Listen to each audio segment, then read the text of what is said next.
அவருடைய நிகழ்ச்சிகளை எல்லாம் யூடியூப் வலைத்தளங்களின் மூலமாக நான் பார்த்துக் கொண்டிருக்கிறேன். என் மீது அந்த அளவுக்கு அளவிறந்த பற்றுதலை கொண்டிருந்தார் என்பதை எண்ணி பார்க்கிறேன், உயர்ந்து பார்க்கிறேன். அவருடைய இழப்பு என்னாலும் ஈடு செய்ய, என்னாலும் தாங்கிக் கொள்ள முடியாத ஒரு இழப்பாக இருக்கிறது என்றால் அவருடைய குடும்பத்தை சார்ந்த அவருடைய துணைவியார் ஒரு வயதிலே நிறைந்த அந்த பச்சிலம் குழந்தை எண்ணி பார்க்கவே சகிக்க முடியாததாக இருக்கிறது. அண்மையிலே அந்த குழந்தையின் பிறந்த நாள் விழாவிலே பங்கேற்கிற வாய்ப்பை பெற்றேன். அந்த குழந்தையின் பிறந்த நாள் விழாவை ஒரு மாற்றத்தை பேர் நடத்தினார்.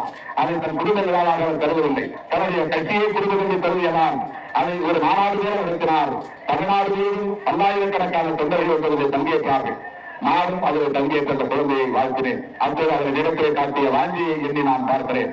அன்பு இளவன், அன்பு சகோதரன் ஆம்சாங் அவர்களை இழந்து வாடுகிற அவருடைய அருமை துணையாருக்கும், தன் தந்தையை இறந்து விட்டார் என்பதை அறியாமல் இருக்கிற அந்த பச்சிலம் குழந்தைக்கும், அவருடைய குடும்பத்தை சார்ந்த உற்றார் உறவினர்களுக்கும்